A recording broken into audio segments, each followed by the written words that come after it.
Sheehan's Rust Roofing. The Chiefs have just come out on the ice for a warm-up period. They're about to try for their 5th consecutive win. They're getting a good round of applause from their own booster club, who have traveled all the way from Charlestown to be here in Peterborough tonight.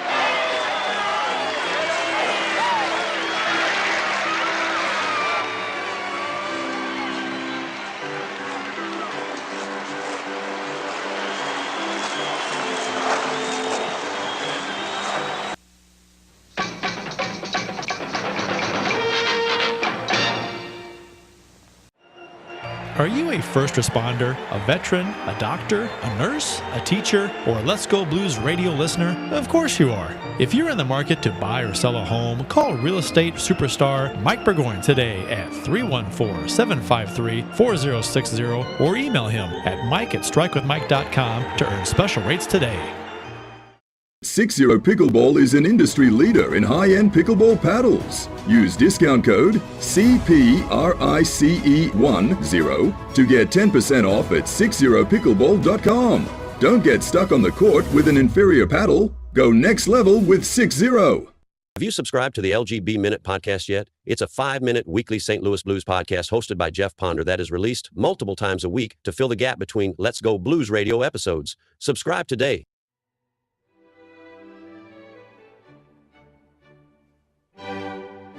You're watching Let's Go Blues Radio, the original St. Louis Blues hockey podcast with your hosts Curt Price, Bill Day, and what appears to be a Peter Dinklage cosplay. So just sit back, grab a beer, and enjoy the best blues hockey talk on YouTube.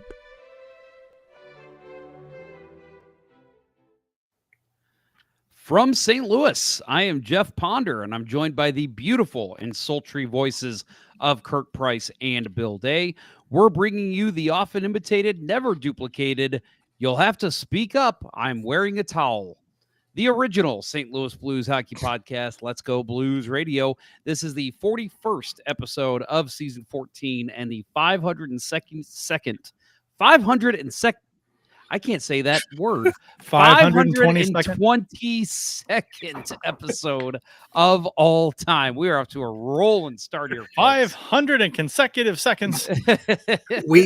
Curt and I gave you that extra like 15 minutes to prep. Yes. And you squandered it. I didn't practice. I'm an improv guy. I got to go off the cuff. You had 15 weeks to work on it, 15 minutes to work on it, did nothing. It's Wednesday, August 13th, and we're coming to you live via stream. Make sure to follow us on socials at LGB Radio and follow, and subscribe to us on YouTube, Facebook, and yes, even Twitch. Tonight, we'll bring you some news regarding the show, and we'll have our first ever AMA, Ask Me Anything, but it's actually Ask Us Anything, where you can ask us literally anything. I was going to do that, but I'm like, I tried looking that up and it's not, I mean, it's kind of a thing, but everyone knows what AMA is. So I just stuck with it. Whatever. Yep. All that and more on this likely to be canceled episode of Let's Go Blues Radio. Gentlemen, we have had a couple pre-recorded shows recently, so we have not gotten together live, and it's been about a month. Curt, we haven't seen you in a while. You have. You were gone the week of 4th of July because you go down to Lake of the Ozarks. Yep. And so Bill and I did a show, and we had Mike Meyer on, who did a great job, but he's no Curt Price, who apparently is a center, by the way. His what? You're a center, apparently. Well, there's a new feature. When you log in, you can put a title. So I don't know what to put. So I panicked. I was trying to get on the show in a hurry. I'm like, oh God, center. You could have been like Bill and I and just not put anything. Or you could have put defenseman and Bill could have put goalie. I mean, come on. We could, but I was more worried about rallying the troops to get their asses here on time, which did not happen. Bill, this is par for the course. It's summer. We're in summer mode. That's right. We are. We're very relaxed. You're lucky I am here at all. And then let's go ahead and get some comments here. We've got for every minute the podcast is late, an angel gets their wings. Well, there you go, guys. We gave 16 angels wings tonight, I think. Yes. Bill, what's up with you, man? I'm loving the hat. You're already embracing the new Blues logo. Yeah. I guess it is. Yeah. Secondaries. Yeah, all the alternate secondary stuff, absolutely loved it. And we talked about that in one of our the last time all three of us were here. I went and dropped several $100 down at Blue Note Authentic, just because I have nothing better to do in the summer. And yeah, love it. Can't wait to see it on the ice. And man, this off season feels like it's taken longer than most. I think it's because we actually had an exciting season last year. We haven't had one of those in a little bit. Exciting finish, a little bit of playoff. Even with the first round of the playoffs, though, it does seem like it's been a long time. Mm-hmm. Yeah, and with everything that's developed since then, right? We're just like, come on, let's get here. Who cares about the Cardinals? Yeah, I mean, the Cardinals made it exciting there for a few days when they won 4 out of 5, and now they lost 2 out of 3 of the worst team in baseball. One of the worst. Today was very hard to watch. I didn't watch it. I saw the score. I was like, you got to be kidding me. Blew it in the 9th inning. JoJo. Ugh. Not good. Did they have the lead? Yeah, they had a lead in the 9th inning. And he gave up a home run. I just cut the score. Yep. Yeah, he gave up a 2-run homer and lead reversed, and they couldn't do anything in the bottom of the 9th. So, what is it? A 31-win Rockies team, and they lost the series. How does that even happen? I think this is the series that they're officially done. Yeah. I mean, hey, they made it a lot further than I thought they would. They're much better than people expected. Yeah. But yeah, I'm excited. Let's get to the off season for the Cardinals and see what they can do next year, because they've got some young talent that's looking good. But yeah, right now it's like, let's just get to hockey season. Oh, Bill. Yeah. So first of all, Bill, yes, that is new over your, let's see, that would be your right shoulder. The poster hanging up in the middle of the couch. Is that new? No, that's that minimalistic, right? Yeah, it was bought it at All-Star Weekend when All-Star Weekend was here. I saw there's like a half dozen of those, right? Different kinds, different styles, different design. I've got a couple of them. Still trying to figure out what exactly we're gonna do with where I'm gonna hang stuff. If it's gonna be here, or if it's gonna be in a different room, for maybe a new studio, because I get tired of sitting at this desk all day when I work from home. So a change of pace is, I think, in order. But it was one of my favorite things because it's the Stanley Cup is the middle valve on the trumpet. So, I see it. Yeah, that's cool. That's really cool. And Bill, I'll echo that. So this is my office. I'm here 9-10 hours a day typically, and obviously longer when we do the show. But I also have in our guest room, I've got a little tiny desk set up to where I can bring up my laptop and work there. So it is kind of nice getting a little bit of a change of scenery every now and then. It's nice because staring at the same picture of a signed Mario Lemieux is it gets a little tiring after a while. That's what I see. Nobody knows what's over here. I've got like a whole circus of shit. Yeah, I've got TV and my Letterkenny, what do you call them? Pop Funko Pops, and that's about it. Nice. I have moved Curt, out. you've got new digs. My studio, my daughter has taken over my studio because my studio was technically in the basement, in a bedroom in the basement, which was a nice big room. But things are changing here, so she's moving downstairs, and I moved out, and I'm like down the hall, and we'll get this bluesed up a little bit down here. But what I had to package up and box up out of that I had bins and bins and bins full of blues memorabilia, posters, banners, figures, all kinds of crap, just tons of stuff. It's just still some stuff in there. Yeah. But now you're in the Hall of Movie posters. Yeah. You have an incredible collection, having been a right. former movie theater manager. Yep. I got the Matrix is right here.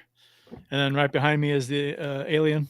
and then Batman Now Returns. you worked at the Nickel Batman Begins. Theater, the Nickel Theater, right? Where gentlemen would come Oh. in, drop in a nickel, and The women are behind the glass. The door comes up. Yeah. yeah, that's where you worked, right?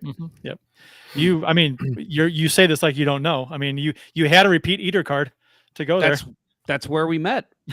So yeah, I was like, oh, who's that guy changing the posters over there? He's kind of cute. I want to introduce myself. You were a freaking flyer. I was. Well, speaking of things we don't speak about, let's talk about our beers of the episode. This is episode number 522, right? Is that what I said? Sure, that's what I said. You can follow each of us on the Untapped app. I am at jponder94, Curt's at cprice12, Bill is at billybluenote33. Curt, you've not been able to announce a beer in the last month and a half, so let's hear from you first. What beer are you drinking? I will not be announcing a beer today either. I just got back from a few hours of pickleball, so I am just dying of thirst, and I have Mio tinted water here. So berry Mio tinted water, and I got a Gatorade on the floor too that I'm gonna break into. So yeah. Is that your fridge behind you, or is that still in the other room? No, that's behind me. What is that? That's my poker chip case. Fridge is still over there in the other room. When was the last the time Stanley Cup is right there? Yeah, we see it. Yeah. Yep. Yeah. When was the last time those poker chips saw the light of day? Man, I don't know. Every time I see him, I'm like, man, we should play poker again sometime. That was so much fun. Yes, it was. We I got to play over at our friend Jeff Foster's house earlier this year, and we had a blast. Even though there was just 4 of us, I took their money, and I love those days. So sometime soon.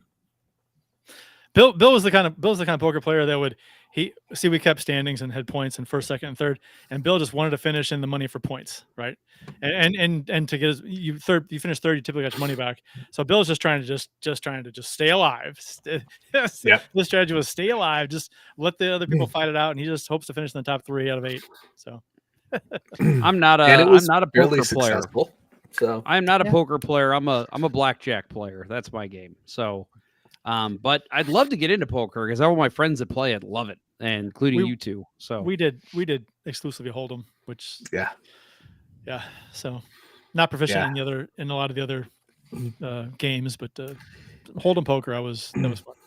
Yeah. Now my card playing is limited to Monday nights at my mom's nursing home with her and her friends. No, not even. Like, it's like Kings in the Corner. Wow, Kings in the Corner. Very exciting. Yeah, you're doing stripper Kings in the Corner, right? Well, that's Queens in the Corner. Yeah. No, this one is not. This particular place is not in Sojay, so no, we are not. Oh, okay. Bill, see you taking a sip of something that looks pretty tasty. What do you got there? Ooh, the dark stuff. So I am moving up in my cleaning out the vintage beers, and I am in 2022, which is perfect. 3 years of barrel aging. And so this one is the Boulevard Cherry Dipped Chocolate, or chocolate dipped cherry. That sounds delicious. It is. It's quite sweet, but not overly boozy for having sat there for 3 years. Very, very smooth, and the cherry is just enough not to be annoying. Matt Harris in the chat says, I just love the visual of Bill swindling these old folks in the home, just absolutely running them ragged. Yeah, I hope you're taking them for all they're worth, taking all their knickknacks and their precious moments. Yeah. I'm getting to the point that I'm putting them to work like Ben Stiller and Happy Gilmore. Do you get to hang around for lunch where they're each one gets like a half sandwich and a cup of soup? Yeah, hot dog. Yeah, some chicken salad. Yeah, I typically am there after meal hours. So, but it's that's when things get crazy. Yes, people go to bed at 7 o'clock. It is nuts. They're Absolutely sharing nuts. some STDs and everything. Oh, hell yeah. Yeah. Oh, yeah. They say that that's a problem. It's a hot spot. In some of the nursing homes. It's yep. I don't think this particular one fits that bill. That's but what you know. yeah, That's what you think. it's what I Yeah. do. I do have to wear blinders from time to time. Good idea. Yeah. Good idea. Well, I am drinking out of my Duff glass. By the way, the opening was a Simpsons reference, one of my favorites. You'll have to speak up. I'm wearing a towel. This is summer lager from our friends at Schlafly Brewing. Typically, summer, if you're ever like, Jeff, what are you drinking right now? The answer is typically Schlafly Summer Lager or Line & Kugel Summer Shandy. So those are my go-tos for summer, but pumpkin beer has started hitting the shelves. I think I saw an Oktoberfest earlier today. Too early. I love fall beer. Don't get me wrong. And hot. I hate that I'm basically missing out on the short window that it's out. But it's just like, Stock I'm up not now. going to drink it right now. Just Yeah, stock I up. could Save just- it.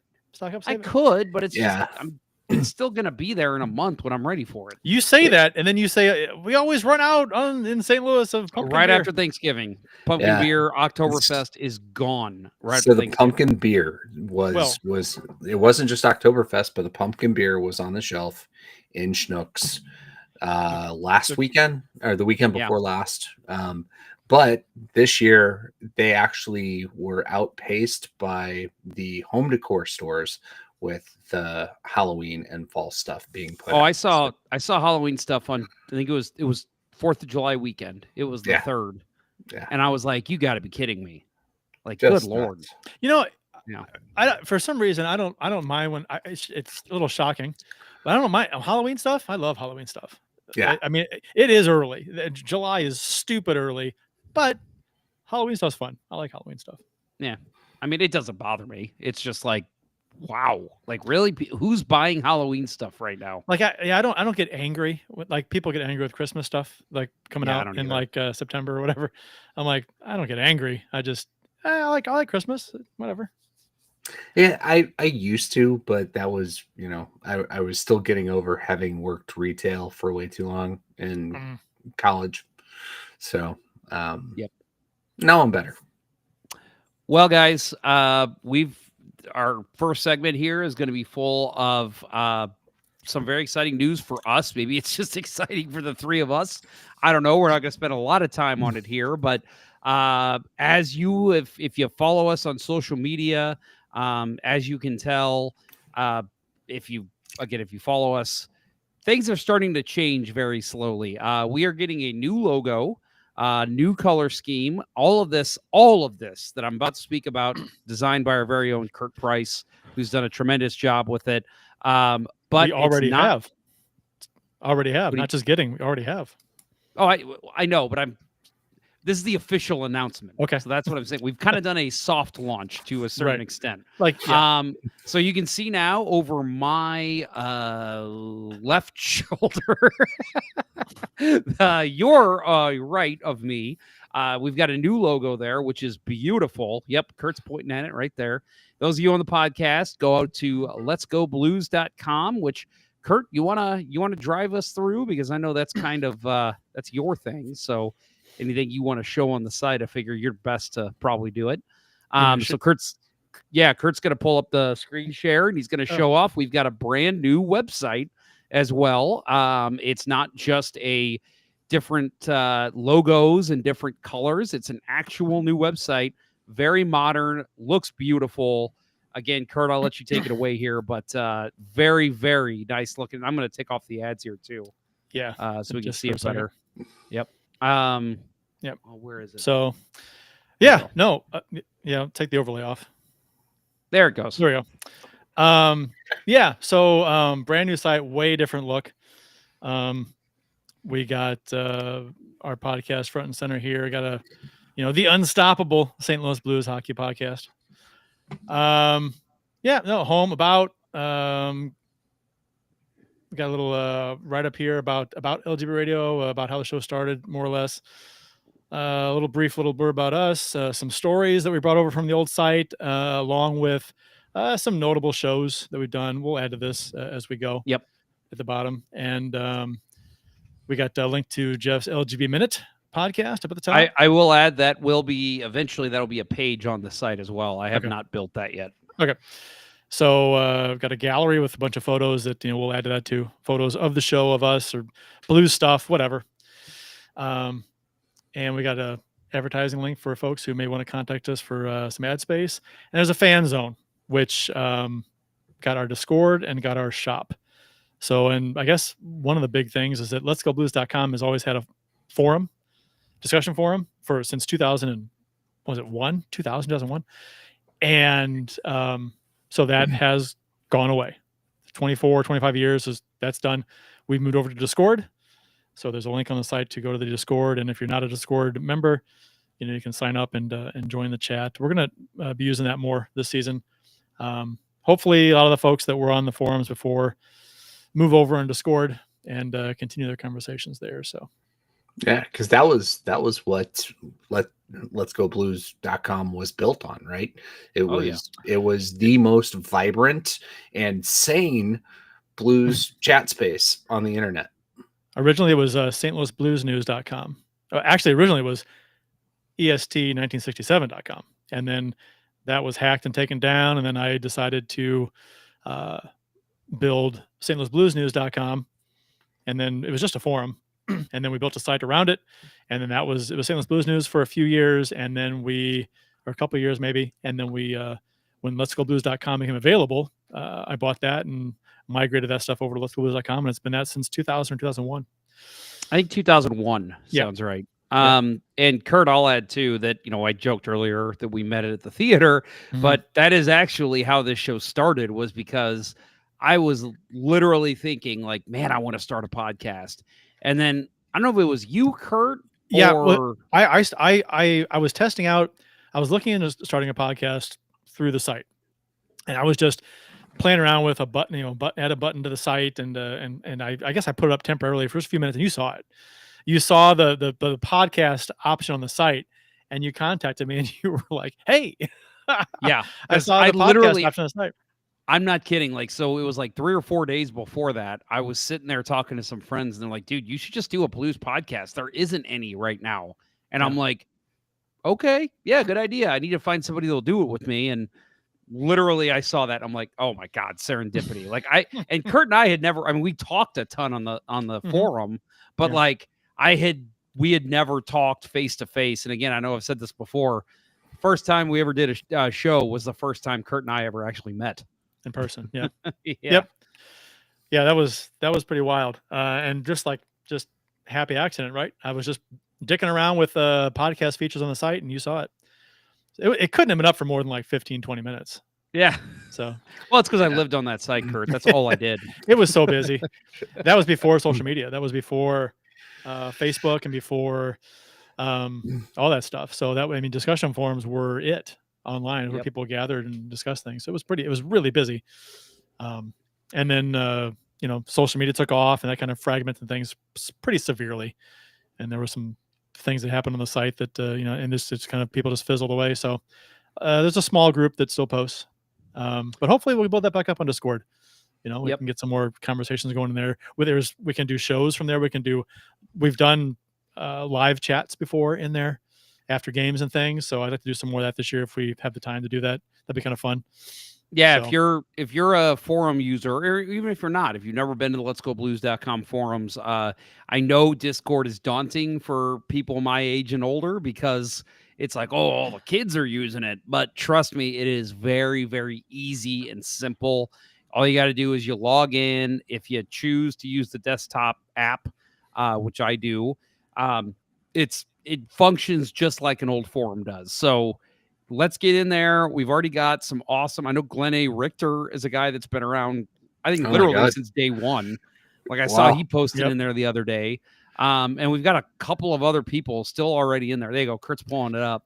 You can see there's conversations going on. So if you're looking for a cool place to talk to blues fans, just make sure you join us on Discord. Yeah, and Rene it's Richter, huh? yeah, From Long Island. That guy. Yep. Holy it's shit!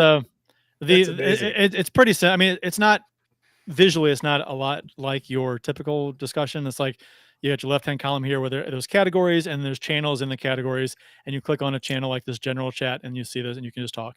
And then I've got the Let's Go Blues forum category, which is set up kind of more like a forum atmosphere. So you can click on the different topics and they're threaded conversations. So that's kind of, it's kind of more forum like for those who enjoyed the forums. This is what you're going to get. Yeah. So, and there's a place where you can do shows and stuff, live chat, video and stuff like that too. So it'll be fun. We need to get a forum topic in there. Things more intimidating than Eric Brewer. Still by far my favorite thread we've ever had on Let's Go Blues.com. That was hilarious. That was like 150 pages long too. I mean, that was, I think, the longest thread we ever had. It was big. That and the Anna Kournikova thread. Remember that? Oh God. People would, it was in the off topic and it was just people posting pictures of attractive women like Yes. Anna Kournikova. Yep. So the days immature, of forums. so immature and very just ridiculous. Good stuff. We're very excited about this. And again, for the URL, nothing has changed. You can still go to letsgoblues.com/radio, which is what we've always advertised. But actually, you can just go to letsgoblues.com and that pulls up all the podcast stuff. So, but yeah, all links still work. So nothing's changed for you. Just a different look, a different feel. And again, have to say, Curt, I think you absolutely killed it. The new logo is beautiful. I love it. It matches the kind of idea that the Blues gave out earlier this year for us, because it's like kind of, it's the old school microphone. It's a really cool and kind of simple logo. And then again, the new site is just, I mean, I love it. I think it functions way better, and I think people are going to really take to it. Yeah. And the logo, it's got the new colors. The values match the team's new colors. Kind of simplified version of our other logo. So yeah, a little cleaner. I like it. Yeah. Ken Morris says, I visit some 3D modeling rooms on Discord. I must check out the Let's Go Blues radio room. Yeah, Ken, you are a Blues fan alone in the wilderness, right? Like plenty of Blues fans to talk to over on the letsgoblues.com forum. Yeah, no, I absolutely love this new logo. In fact, this weekend I was at a memorial service for an uncle that passed several years ago, and it was the first time we had the opportunity. And the service involved people coming up and talking about him and reliving great memories. An incredible man he was, but they had a mic that was exactly this mic. And you, like, the entire time I'm thinking, how could I get out of here with this thing? Yeah. So I didn't. It was in a church. Even though I'm not into that kind of thing, I still didn't. Hey, I'm not a churchgoer, but I would never steal from a church. I don't want to find out what happens to people that do. If anyone's going to get smited. Yeah, right. You'd be right for smiting. Matt Harris. Actually, I think this would be a fun idea. He says, okay, but can we actually brand an episode sometime this year as the LGBT radio and do a Pride Night? We could try to coincide that with the Blues Pride Night too. Yeah, we could pride up the overlay and the theme and the show. Yeah, be fun. We could all wear rainbow colors. That'd be fun. Hell, I tell you what, guys, if we do that, I will color my hair pink for that episode. I was going to say, I was going to make a comment earlier that with the rebrand, you contractually had to change your hair back to black. But for this Pride Night, you could go pink or rainbow. There you go. Or rainbow. Ooh, rainbow would be fun. So anyway, very exciting stuff for us. Again, I know a lot of people are probably just like, I listen, I don't look at anything with the show. That's totally fine. But I do recommend you check it out. Let's go blues.com. We're the merch. I'm sure we'll have some new merch up soon. I don't want to put any words because Curt is also our designer for that stuff. So they're yes, I do have a new shirt. The friend of the show shirt has the new logo on it. Nice. On the Okay, shop. cool. So yeah, so we'll slowly transition some new shirts in there too. Yep. So very cool. Very excited. And again, love this stuff. And again, check us out on Discord. If you want to know how to get there, probably the best way, Curt, is just go to letsgoblues.com and click the Discord up in the top navigation, right? Top right. Yeah, that'll take you there. Also in the fan zone drop down, there's a Discord forums that explains Discord. If you're not familiar with it, it kind of gives you a once over and what it's about and how to use it. And it's, it's not, it might look like, oh, what is that? I don't understand what it looks like, but that's how it works. Okay. That's pretty easy. Now that we got an official new logo, I think we need to make a third jersey with that logo as well. So we'll see where that goes. Yeah, let's wait until Curt, do you have yours yet? Because I don't have mine yet. Yeah, well, get your ass over to Missouri, Bill. Yeah, I got mine. All right. Curt was the first one to get his. Well, maybe Friday I will be somewhere near South County. I'll let you know. I need to get you guys new. So that's something else. If you see us in person, folks, we also, not that it's that big of a deal, but we also have new business cards. It's not one to focus properly. There it goes. Yep. So, so I got to get those out to you guys too. So, those are tell you what, business cards. Those are fun. They are fun. I wonder who designed those. Somebody rich and talented. I don't know. Yeah, maybe. All right, guys. Well, enough talk of this. We've got AMA coming up. Very, very exciting. So if you want to ask us anything about the new website or the new rebrand, that's cool too. We've got a couple questions lined up already from good friends of the show who have contributed to us on social media, but we are looking for live questions. So ask us literally anything personal, related to the Blues, related to the podcast, Bill's shoe size. By the way, it's a 4. We'll answer all those questions. So in women's, a 4 in women's. It's 4 in women's. Yes, he falls over a lot. Surprising, he's a goalie. He stuffs his skates. All right, well, let's take a quick break, guys. Together too. And when we come back, we will be talking. Well, actually, we got a little bit of Blues news, and then we'll do the AMA. But we will be back in just a couple minutes. Don't go anywhere. We'll return after these messages. As a hockey player, Mike Burgoyne knows a thing or two about making the perfect play. And when it comes to real estate, he's always ready to score the winning goal for his clients. If you're a first responder, a veteran, a doctor, a nurse, a teacher, or a Let's Go Blues radio listener looking to score the home of your dreams, you'll receive special rates with Mike. Go ahead, shoot some questions his way, and he'll have the answer quicker than Curtis Joseph on a breakaway. Curtis Joseph got the pedal down!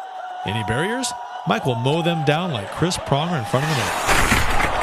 He'll score you your dream home or sell your existing home faster than a Brett Hall one-timer. Flip past the Hall. He shoots. He scores! See Burgoyne's real estate prowess in action today by emailing him at mike@strikewithmike.com or by calling 314-753-4060. That email again is mike@strikewithmike.com, and that phone number is 314-753-4060. Getting Mike Burgoyne on your team will be the boost your power play needs.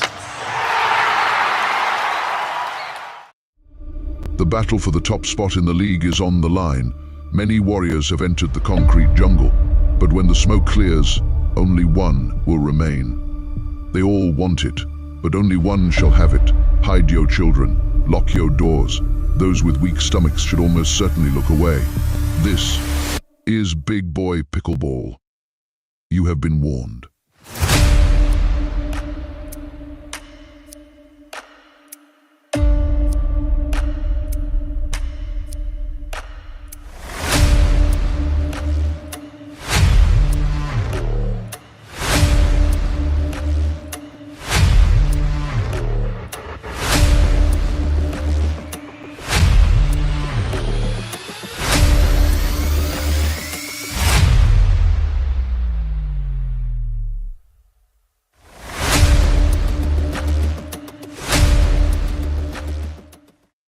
already know that you love hockey, and you obviously already love the Let's Go Blues Radio podcast. But what about filling the gap between weekly Let's Go Blues Radio episodes? That's where the LGB Minute comes in. Hosted by Jeff Ponder, the LGB Minute is an entertaining, down and dirty, 5-minute St. Louis Blues podcast released multiple times a week to keep you informed of all things St. Louis Blues. So make sure to subscribe to the LGB Minute anywhere you listen to podcasts, like right now. Do it now. Just click subscribe. It's easy. Please.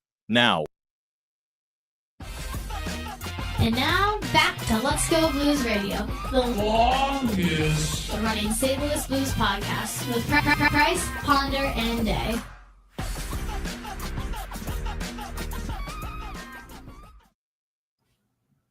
All right.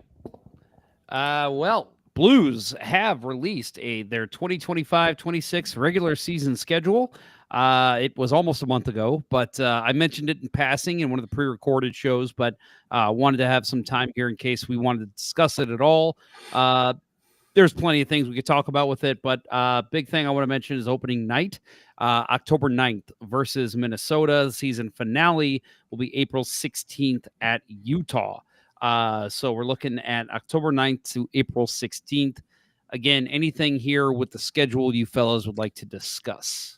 Do you know what I don't like about the Blues website and the schedule? It doesn't differentiate preseason from regular season. I know. I did that last year too. It's like I was looking at them like, okay, which one is? I know Minnesota, but doesn't like this. The preseason games aren't marked as preseason, and the season opener isn't marked as a season opener. It's like, what?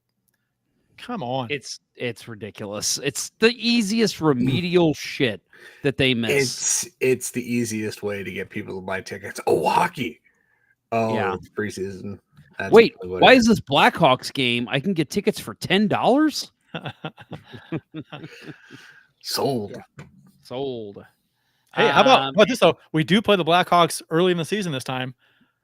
What last year wasn't it like January or something stupid before we played the Blackhawks, something like that? It was December because it was right before the Winter Classic. It was like they played it for the first time. Yeah, and they were irrelevant at that point, so it was great. Yeah, bitching and playing. We play them 4 times, whatever. And it's like should be at least 6. Pisses me off. Yep. That's true. At least we do get the Winter Olympic break, February 5th to the 25th. The camps have come out. Robert Thomas was at least invited to the Team Canada camp. I do think Binnington is already slated as your starter. Colton Parayko was also at that camp.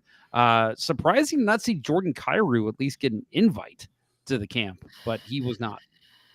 Yeah, that's the break ends. The Olympic break ends on my birthday. My 50th birthday. Oh, I'm gonna be almost as old as Curt next year. But I will never catch up to him. You'll catch me one of these days. I'm sure of it. Yeah. Kurt's just gonna stop aging somehow. I get my aging slows down as I get older, so people just catch me past me. We never did anything for Kurt's 50th. We never did anything for my 40th. We should all do something for Bill's 50th. All celebrate, all 3 of us. Yeah. Do something. Yeah. Just something show wise. I know my family tends to do things for big, milestone birthdays, trip somewhere. I know I'm doing a trip in October, November, over Halloween, actually, to Palm Springs for one of my uncle's 70th. But next year, try to figure something out to do somewhere in some mountains for mine. But show-wise, we should totally do something. I'm in. Well, guys, I think it's time for us to do the AMA. Incognito. You like that? that's your show incognito mode. Oh, the fun things I can do. In fact, I could even do this. Are you calling for a roast beef down? What was that? I didn't hear that. Trying to get my roast beef down. We are talking pre-show ever again. There We have got.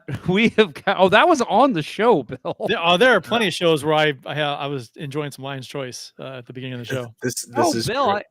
Bill, I got one for you too. Oh, can't wait. That was a nipple. I swear to God. We were talking about scramble porn. Yes, that's exactly what it was. Yep. Yes.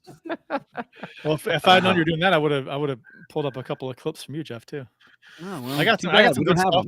I got some good stuff. Okay, well, let's get into the AMA, guys. Here we All go. right. I'll find First of all, there's a couple live ones. I do want to answer those first, but we do have some other ones. There's one that I want to get to absolute off the start. I think it's the best question we got, at least before the show started, from our friend Brandy Capone. She says, if you could only drink one beer for the rest of your life, which one would it be? Does anybody have an answer off the bat, or should I go? I totally do. I think I do. Founder's breakfast. I would have guessed that for you, yeah. Every day. Yeah, I'm thinking. So if it's only one beer, that's it. I'm gonna go. You know what? There's just something about the Leinenkugel, the Summer Shandy on draft. Yeah, it's going. I like that way better than the bottles. And every time a place has it, I get it, and it's delicious. And I could do that beer every time, for the rest of my life. Big Beaver jumps in and says he would do Pabst. I do like me some PBR, I do, but if I'm gonna pick one beer, I'm not picking bottom of the barrel shit. No offense, Big Beaver. I'm gonna go. I think just an old favorite for me is. Oh man, I just had another one pop in my head. I was gonna say Schlafly Pale Ale, just because that's just always been a favorite of mine. But might need to go with Citywide. That's an excellent one. So. All right, let's look into the chat here. And again, we're taking questions on anything. So let's see. Do y'all have that OnlyFans link from the Baked Beaver? We're not on there yet. That's next. Just wait on that. Let's see. Divide by 0. So, guys, my question, looking at the cap for next year, we need to re-sign Holloway, Broberg, Mayu, and Fowler. Is there enough cap space to re-sign all of them long-term? Who wants to take this one? I was doing something else. Go ahead. Yeah, I'd say too early to tell because the cap could go up or the world could end. I don't know. You think we're going to re-sign Fowler? No. I don't. No, because Armstrong will be gone. Yeah, I don't. My thought would be he would, but if he's gone, I don't know if Steen does. It depends how he plays this year because this is last year of his contract, right? It depends how he plays this year, and it depends what we need. And if he'd play here, I'd sign him for a year or two, maybe. But I mean, a lot depends on this year. But I don't think the goal. I don't think the Blues are planning on re-signing him, but they, depending on how things go this season with the defense, maybe they will want to for a couple years. And he was one of the best defensemen in the league after coming to St. Louis. So, if he plays that same way all season long, I think it's a no-brainer. You have to for at least a year or two. But I will add the caveat: no way for a no trade clause. If he wants a limited no trade clause, okay. But I'm not giving him a full. He's 34. Yeah, it's not like he's 38. So if they re-sign him, it's on a limited deal. He'll probably get better elsewhere. So we've got up and comers that could take him over. I'm not talking about Tyler Tucker, but Lindstein and who's the other guy. I think that long term he's not going to be in the plans, and he's the guy that I don't think we'd resign out of that group. But you were probably thinking Broberg's going to be Curt or Bill. You were probably thinking Juracek, right? Probably. Yeah. Okay. Yeah. And sorry, go ahead. Yeah. No, I think Broberg's gonna be your number one, number two guy, right? He's gonna be your number one left-hand defenseman after this season, and you will definitely re-sign him long term unless he is complete shit this year. I think depending on how this season goes, and I don't see any reason why it wouldn't go the way I would think. I think Dylan Holloway gets a max contract. I do think they sign him for 8 years. As long as he stays healthy this year. I'll say I don't know. I don't know the numbers. I don't want to speculate on that, but I do think they will make it a priority to make sure he is here long term. I think Broberg definitely comes back. I don't think he gets an 8-year deal. I could see him getting 3 or 4. And then Mayu, I think he's still RFA status after this year. So I would definitely at least qualify him, but depending on how he plays, he's still a big question mark. He'll be here. Point, yeah, right? He'll be here. He'll be here, but regardless, he's getting if he's as good as we hope him to be, definitely be back. But we have to remember he hasn't played a second for the Blues yet. As soon as Holloway, if Holloway stays healthy this season, I think, stays healthy, plays well, I think he gets the max. If he's hurt this year, which, got hurt in the last season and he had some injury issues before, that's going to throw a wrench into that, I think. So I think Broberg, I think he might get like 6, to be honest. But 6.75. Oh wait, that Steen's going to be signing this contract, right? Yeah, right. Yeah, got to get that out of your mind. And I'll say Broberg, I think definitely sticks around. And enough cap space was part of that question too. I think with the cap going up likely every year, plus there's going to be changes with the new CBA coming into effect. I think the Blues will be fine. They don't have any. They unloaded. Masterfully. The Krug and Leddy contracts are gone. They would be next year, I think, anyway, right? So, it's, for me, I think they're going to have the cap space unless they go out and make some monster blockbuster trade and get a high-priced player. Krug is under contract for 2 more years, so this year and next. So, okay, but still, he's gone. So, yeah, he's gone. Yep. So, all right, we got a question. Reciprocated the dickness. There we go. Ready? I reciprocated the dickness. That's a Disturbed song, isn't it? Reciprocate the dickness. The Baked Beaver. Did you see RECA Rika passed? I don't know who that is. Do you? Is that a singer? No, I think it's a bill. Bill. Not me. The big beautiful Bill. I'm not sure what. Please explain more. We'll get back to that one. So how do y'all feel about the contracts on the defensive side of the ice? And this is from our friend Trees. Contracts on the defensive side of the ice now that we're a few years into the longer Armstrong contracts. I feel we kind of just mentioned it with the Krug and Leddy contracts gone. Really, your only bad contract on the I don't even question calling it a bad contract. Well, is Falk. Okay. Yeah, I agree with you, but I think I thought you were going to say Parayko as far as the term. No. Well, I'm just saying the term because he's got 5 years left. So I think I'm still okay with that. Well, I know, but I think we all, when the contract was signed, I think we all were like, okay, the last couple of years might be a little rough, but I think how he played last year, again, he needs to stay healthy too after last year getting hurt. So getting older, you're more prone to get hurt. Your skills tend to diminish. He is 32, so he's approaching that age where you just kind of keep in the back of your mind, is he still going to play at the level he did last year? Well, we're going to wait and see. So I'm not worried about him for the next couple of years, to be honest. But I think, Falk. I think he's the type of player that even in year 5, year 4 remaining, I think he still is. I think the cap's going to go up so much that it's not going to be like a albatross contract like I thought Krug was starting to become. I think he's still a serviceable player on your second or third pairing, and making $6 million in 5 years. Yeah, well, that might be what the going rate is for a player of his caliber.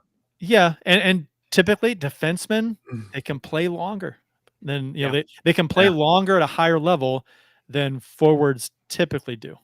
So I mean, if a defenseman is 32, 33, 34, 35, that's not as big of a deal as a forward being a high end forward being 33, 34, 35. Because you tend to see, I mean, generally speaking, of course, forward skill tends to drop off a little faster than maybe defensive skill does. Yeah, I think that's probably because forward skill generally depends on speed, and speed wanes no matter your age, right? Yep. I think that I personally I feel a hell of a lot better where we are today compared to where we were a year and 2 years ago, right? With having all 4 core defensemen locked into those just seemingly interminable identical contracts. Like we're beyond that now. Isn't that funny? Isn't that funny? Because a couple of years ago it was like, man, we're not in good shape with a couple of these contracts, like 2 or 3 of them. It's like, how do we unload these guys? And here we are, right? We are. It's okay. You know, 3 of them, right? If you go back and you include Scandella in that, right? Yeah. No Scandella, no Krug, and now no Letty. So and Falk, and you can hide Falk. You know, there's one guy. One guy. I'm saying I even question if you could call that a bad contract at this point. Like, I don't think it's a bad contract. It's just not a great one. But when you look at the bad contracts around the NHL, I don't even know if I put Falk in my top 5. I think Falk. I think based on how Falk used to play and what we expected of him the first couple of years he was here, what we expect of him now is completely different. You know, he's not that power play quarterback anymore. He's not that offensive guy anymore. So you just got to hope he holds runs. He's out. I mean, there's times where it's like 10 game spans where it's like, dude, Justin Falk's been incredible. But so then that's he nice had to still get night runs. Yeah, he'll look bad for a handful of games in a row too. It's like, oh my gosh. So all right, let's move on. Sorry, go ahead, Curt. He is getting older. Like I said, defensemen tend to play better longer, but it's not always the case either. So Big Beaver, I actually thought that's what you were talking about. So he's gonna mention it here. But I wasn't sure if you were bringing this up on our show or not. It's the Radiation Exposure Compensation Act. So, well, he goes on to explain it here. I'll let him keep explaining it. For us, Owl Folks, which is where we went, and a bunch of zip codes around St. Louis. Is that from? Compensates people that were exposed to radiated water or land that developed many forms of cancer. Unfortunately, they took MS off the list, which is what Big Beaver unfortunately has. One more note he has here, just trying to raise the awareness of it passing and that the many folks around our stomping grounds aren't even aware. I know it's off topic, but you said AMA. Exactly. Yeah. So, that's fine. So I would imagine the Coldwater Creek thing that I saw in the news today probably ties into that too. That's it does. Yeah, that was kind of ground zero for it. Okay. But actually, and he's right. Jeff, a lot of us Francis Howell people, a lot of us have had some serious medical issues because of the nuclear testing site real close to where we went to high school. Yeah. And Jeff is trying to work to get Josh Hawley onto a show here. Yes. My absolute favorite politician, let me tell you. They didn't test. They dumped nuclear waste. Yeah. Yes. Okay. They didn't test. They've tested it and proved that it still exists. That's a slip there on my part. Where was I for that? All right, let's lighten it up a little bit more. Divide by zero is a good question here. With Ovechkin announcing a return, I intend upon going to see him live. Is there any player from the past or present that you regret not seeing play live? His name has already come up for me. I'm going to answer first. Mario Lemieux, one of my favorite players of all time. Never saw him. Every time I went to see him play, the one time he had Hodgkin's lymphoma, so he didn't play. Went to another game that he was injured the night before. There was a time where a buddy and I even traveled to Chicago to see him play because we knew it was going to be his last season when he came back. Crosby's, that was his rookie year, I believe. And we went up to Chicago just to see Lemieux play. And lo and behold, he was hurt the night before too. So I actually never got to see him play. I attempted 3 or 4 times. Never saw him, and it's still honestly like hurts when I see clips of him, especially clips of him playing in St. Louis, because I'm like, damn it, how did I never see him play? Anybody like that for you guys? Well, I'll just say on Lemieux, I did get to see him play at the old barn. Me too. And it was the worst experience I ever had at that barn. It was, I think Pittsburgh won like 7-4 or something, and Lemieux had 3 goals. But I had the limited view seat behind, because they actually had columns that came down in the stands, like closer to the back of the what do they call it? The yellow seating. And I could hardly see shit, but he lit us up. So I didn't get to see him. Hockey wise, I do not have a regret. Baseball, Ichiro Suzuki. Oh, Kick myself for the 2 times he came to St. Louis that I didn't go. Or get to see. That was another player. A friend and I traveled to Kansas City because we both wanted to see him play. So we went to Kansas City and saw him, and met a very racist man at a gas station who said some very cruel things about Ichiro. But that's for another time. But that is something that is etched in my memory. But yes, it was very cool to see Ichiro bat. I guess 4 times that game. It was cool. I think he went 3 for 4. Anyway, Curt. I don't. Probably Gretzky. I was away at college. I'm sorry. I know I saw Gretzky play live. I'm talking for the Blues. Maybe I didn't have the opportunity. Glenn Hall. I guess this is a question, like you had the opportunity, but you didn't. Yeah, you had like guys that played while you were alive or while you were a hockey fan. I mean, I went to a lot of games. Gosh.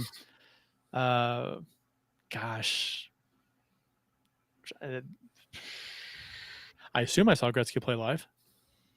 Pretty sure. Maybe I didn't. Maybe I didn't.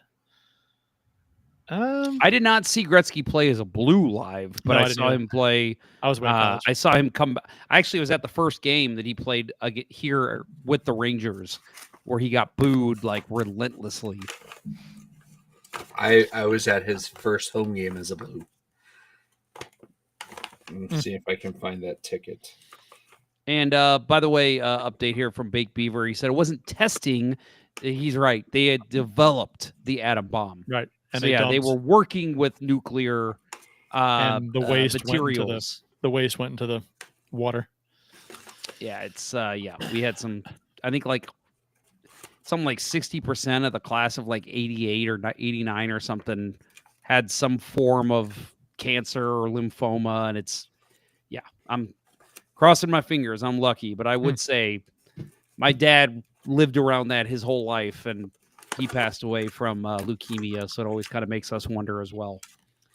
But anyway, let's see. What else? You know what? We got a good one here. Well, Bill's digging through stuff, so I don't want to ask. We have a specific question for Bill, but we'll hold on that. Go ahead. Are you sure? Okay. Yeah. So this is from our friend Joe Schmo. He sent this to us before the show. He says, question for Bill. What in the hell makes a kid decide to give up on having fun and strap on the goalie gear? Not that there's anything wrong with that. Easiest answer of the night. My father's a goalie. Right. Easiest answer of the night for me, Mike Liut. When I saw Mike Liut play when I was 3 years old, I decided that's what I wanted to be. I wanted to be that guy. Well, that wasn't the question. No, that is why I strapped on the goalie pads. No, the question was, why would you stop? Oh, why would I stop? Isn't that what the question was, or am I wrong? No. No, he's why saying would I stop having fun. Yeah, stop having fun as in playing hockey and instead going in goal. That was the question. Oh, I misread that. I thought he was asking why. Okay. Yep. So, my bad. So yeah, no. Mike Liut, seeing him play live, I knew I wanted to be a goalie, but I could also say that I was also probably too good on the other side of the puck. The first game I played out after playing goal for several years, I had a hat trick and 3 assists. So I didn't want to embarrass people. Bill did play defense on some of my roller hockey games. Yeah. I absolutely cannot fathom how anybody can long-term play goal in roller hockey. Jason, like you spray watching him do armor that on your pads. That's what you do. Well, yeah, kill all the other players. Right. Oh, that sucks so bad. Yeah, I just mad respect if you can do it, but the lack of slide could not adapt to that.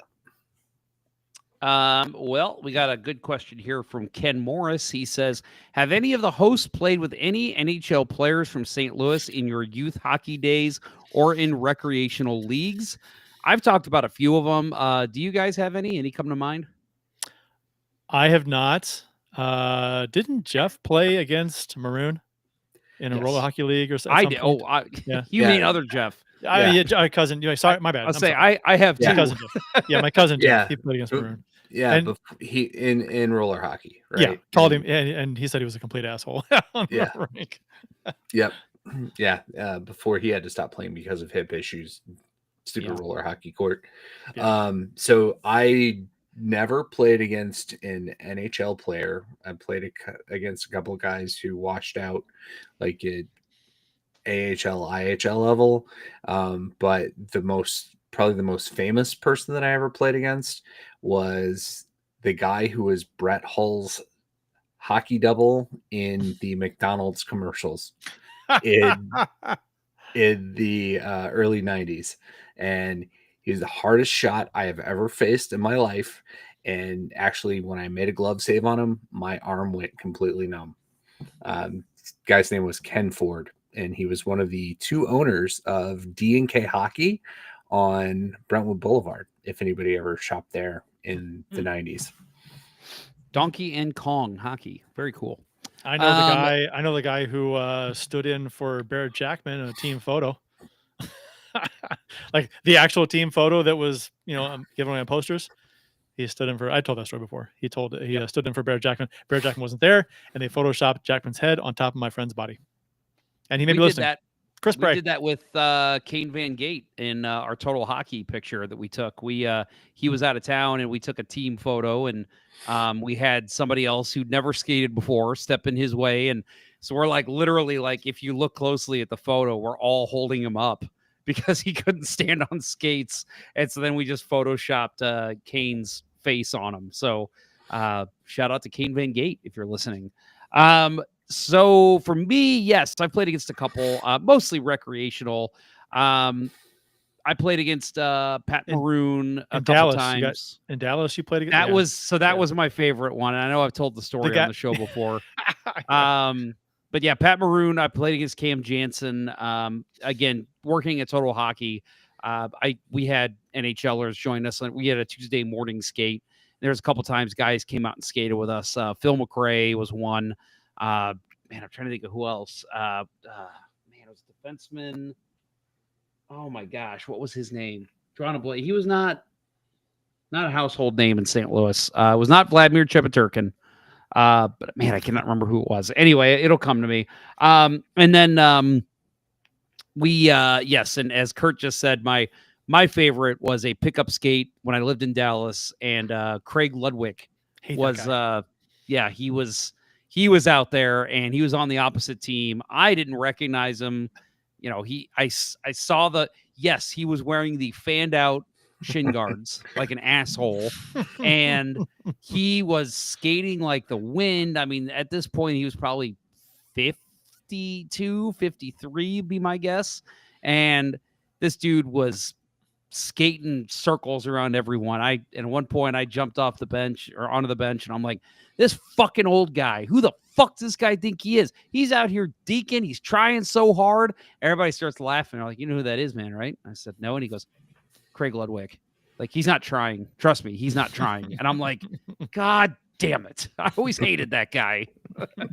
It's wearing the damn pads. Should have been illegal. Yeah. I couldn't believe he was wearing those shin guards. I should have noticed it the minute I noticed the shin guards. He may not have had another pair. Yeah, that might be. How hockey guys are. Yeah. He was apparently in town for some alumni game. So, yeah, he probably just brought all of his old gear with him. Yeah. I mean, he started wearing those at University of North Dakota or whatever in the 70s and never stopped wearing them. It's like Shanahan in the shoulder pads.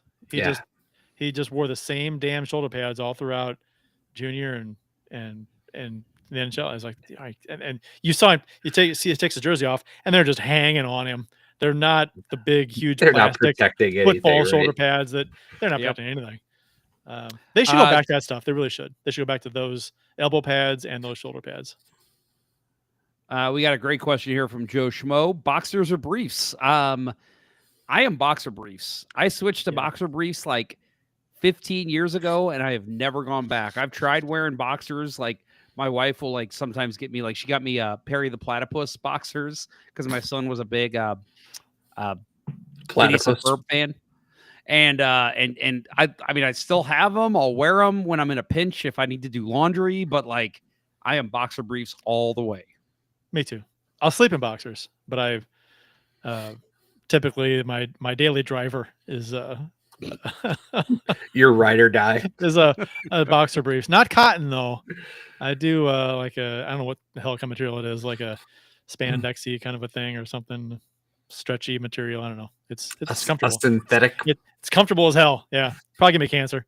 I don't know. Yeah, but it's nice. Yeah, I would say that I'm 50-50 boxers or boxer briefs, but never briefs. Never briefs on their own. I don't know of anyone who wears briefs anymore. Unless they're thong. The thong style. Yeah, we'll do that. Well, all three of us have worn thongs. Right. So for our 100th show. Yeah, the 100th show, way back in the day, hundreds of shows ago. Literally 422 shows ago. That's crazy to think. Dang. And we thought 100 was a big deal. Yeah, we did. All right, so let's do this one. This is a fun one. Matt Harris asks, would you rather get food poisoning with Jake Neighbors or get a cavity filled with Justin Falk? So my question here is, I'm guessing food poisoning, you and Jake Neighbors go out and have dinner and get food poisoning and you're sick together. You're stuck in the same room. Cavity filled, is Justin Falk filling my cavity or is he sitting in the chair next to me? I'm going to clip that audio. Is Justin Falk filling my cavity? I'm going to go with the latter and say he's sitting next to me. So I'm going to go with getting a cavity filled because I don't know if you fellas have ever had food poisoning. That is like the worst. Yeah, that's the worst. So no, thank you. Sorry. I would much rather hang out with Jake Neighbors, but if I have food poisoning, give me Justin Falk all day. I mean, the worst part of a cavity getting filled, if it does hurt, sometimes they don't really hurt, but if it does hurt, it's just 5-10 minutes of the pain kind of thing, 15 maybe. So and food poisoning could last all day. Yep. So yeah, I'll take the cavity. Yeah, sedation dentistry, cavity all the way. Yep, I agree. Bill, should we do a more personal question or do you want to do a blues question? He'll take what's in the box. or door number 3. The box. The box. The box. You so stupid. Show him what's in the box. I hope people know what we're referencing. UHF. Haven't seen it? Watch it. Red Snapper. Very tasty. Very tasty. Bill, you didn't answer my question. I said I'll take the box though. Do something blues related. We're going tangents here. Okay, here we go. This is a good one. Live question from Divide by Zero. I grew up in the era of Wilson and Micheletti. We all kind of did.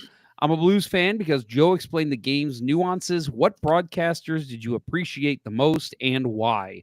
I'm going to echo what you said. Give me Wilson and Micheletti, that era of blues hockey.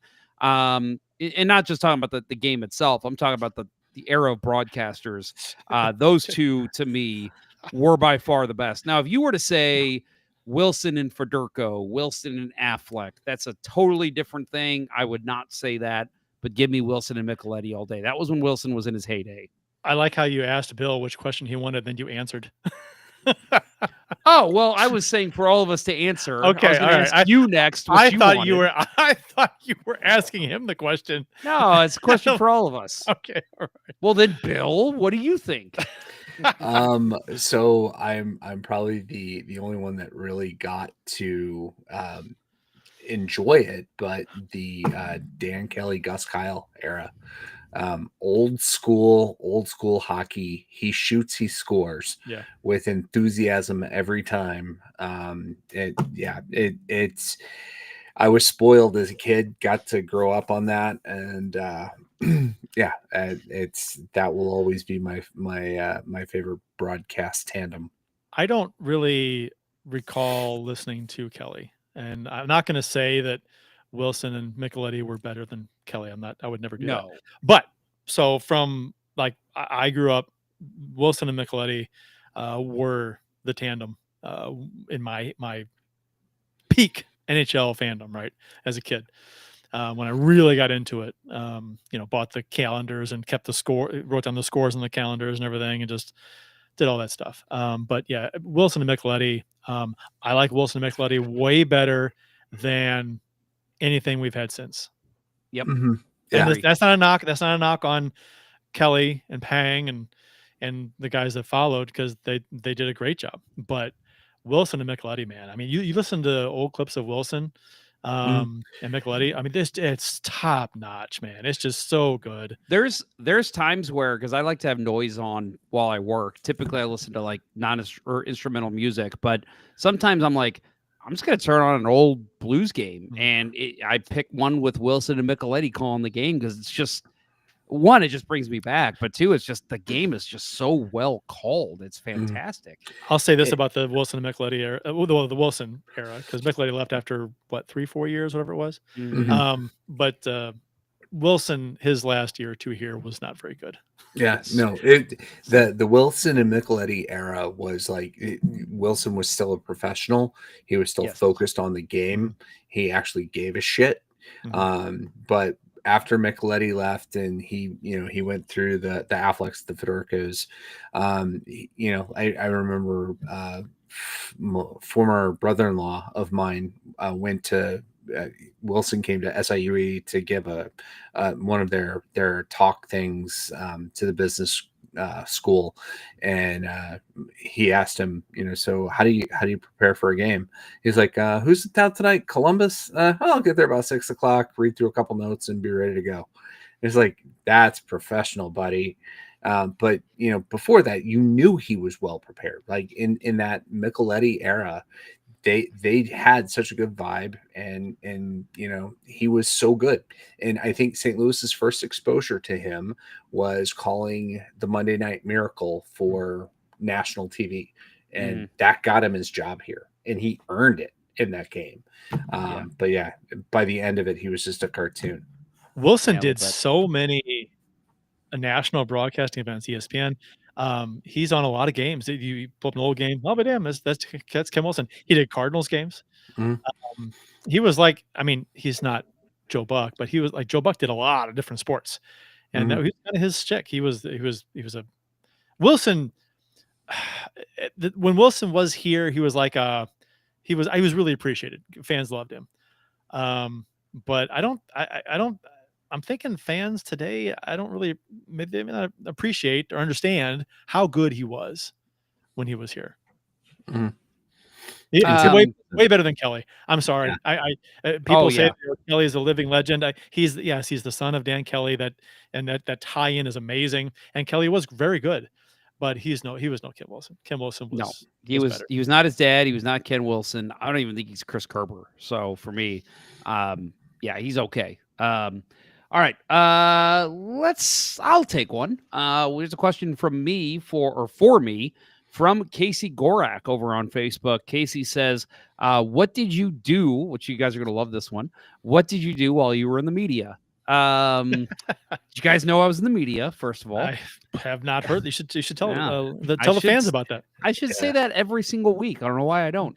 It's a good thing. I mean, so I'll tell the short version, but when I was 15 years old, I'll tell the short version. When I was 15, when I was 15, I knew exactly what I wanted to do. I wanted to cover hockey. And so I, went to school. I stayed local. I went to UMSL on some advice from a Post-Dispatch writer who was like, dude, like, don't go to Mizzou, stay at UMSL, get your English degree, the hiring managers out here love people that stayed in the city or stayed in the area. By the time I graduated, that was not the case anymore because the media was dying. But I was still able to land. I did a lot of radio work. I did some, if you ever listen here in St. Louis, the morning after TMA, I was their blues correspondent for a little while. I did a web-only show for KSDK, Channel 5, with Mike Pepping, friend of the show. And we did a couple of episodes of that, which was fantastic. It was so cool. Like, I mean, literally, I mean, just, being a dumb kid from St. Louis and then looking over and there's, who was the meteorologist at the time for Channel 5? It was so stars. Oh, wait, no. What? Too soon. No, Dave Murray, right? No, Dave Murray's Dave Channel Murray's 2. Channel 4. Channel 2. Yeah. I can't remember who it was, but I remember just being Cindy like, holy Pressler. shit, that's Cindy Pressler. Well, there's more than one. They have more than one. Yeah. But Okay. But either way, I remember there was like a storm coming and just seeing her walking in and just, it was Cindy Pressler. That's right. And just being like, holy shit. Like, it was just so cool for me. But I was in the media for the Blues, did a bunch of shit, reported on games, wrote recaps, wrote feature stories, did that kind of work. And then again, just for me, like with this podcast, it actually already started the time I was doing it. And unfortunately, I had to leave for a brief period while I did this stuff because conflict of interest bullshit. But luckily, Curt and Bill kept it going. And so anyway, it was I left in 2015 and came back to this show, and it was kind of nice because I made a lot of cool contacts, and we've had some incredible guests because of that, like Bernie Federko's been on. So wouldn't trade that time in my life for anything. I accomplished so much in my time that I was only dreaming about as a kid. But let's just say I'm happy I left. Life has become a lot more enjoyable since I left the media. And I think a lot of former media members would tell you that. Yeah. I mean, you can probably say it was frustrating at times, stressful at times. Some of the people weren't probably the nicest.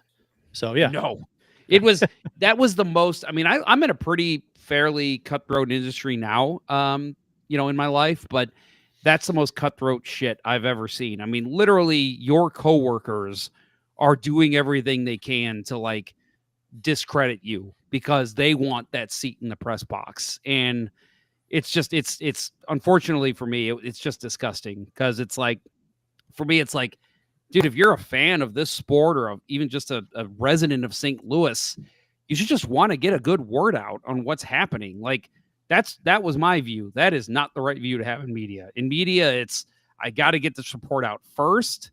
I've got to beat everybody else to it, and I've got to write it better than everyone else. And whatever I can do to get ahead, I need to do it. And that is just that. It always shocks me when I see people like Jeremy Rutherford succeed because he is not like that. And yeah, it's just Lou Korak too. Like so many good guys in the media, and it's like, how did you get to where you're at without being a dickhead? Hey, just put your head down and work, right? I mean, yeah. Yeah, I think it's interesting. I saw a little blurb, a teaser on Channel 5 tonight for Mike Bush interviewing Rennie Knott, two former sports directors, and he asked him, like when we came to you and asked you to give up the sports director and move to news, was it hard for you? And he's like, absolutely not. When I thought about it, having to sit down and beg a 20-year-old for a 20-second soundbite. Those days are behind me, and yeah, it takes a special breed of person to be able to chase that, and you have to have a lot of passion, which clearly you did and do. And I would have died year one, day one. Yeah, there's just another side. There's like a seedy underbelly of being a media member, and it's just when you start to really like kind of succeed and get to a point, it's really all you see. And you're just kind of like, what the fuck am I even doing this for? I remember Mike Bush talking one time about the switch from sports to being the anchor, the news anchor. There was some big event. Was it 9/11 maybe? That this massive news event came on, and he said he felt the time that, gosh, my job seems stupid now. I'm reporting on sports during this massive news event, and he said part of him wanted to be on the other side and covering that, as opposed to sports. I think so. He mentioned that at some point. He mentioned that as being a factor in his decision too. And I'll say I think he's okay with me telling this that I was lucky enough to just run into Rutherford actually right after, gosh, was that Cairo? Right after he started playing for the Blues, I believe it was Cairo, and he had just written, Rutherford did, a really nice piece about Cairo and his family and how they never really saw a hockey player in their family, and how it was just such a kind of like a culture shock for them to see this young phenom and having to work with him to chase his dream. And it's just funny because he writes this big story, and then he even turns to me and says, "You think I ever could have written that piece for the Post-Dispatch?" And I just started laughing. I'm like, "Probably not." And he goes, "If I would have pitched a story where I'm interviewing players' families, I would have been laughed out of the office." And I'm like, see, to me, I read that story and I'm like, that was an incredible story. That's the stuff I want to read. It's like human interest and sports. But yeah, there's just so much of stuff like that that's going around in the sports industry that it's just not worth it. All right, let's get into a couple other questions. Here's a good one. This one's from Joe Schmo. He asks us, what blade pattern do you use? Bill, do you even know what your goalie pattern is? Shit. It's the last time I got them sharpened was when I bought them, because goalies don't tend to sharpen their skates all that much. I mean, I need to get better about that. And before stick blade, sir, stick blade. Oh, stick blade. Yeah. I thought we were talking about skate sharpening. My stick pattern now, I'm just using a John Gillies model true composite. Nice. But I used to prefer when I played out, played defense, Lidstrom. The Lidstrom composite blade with the Easton or the Louisville rubber shaft.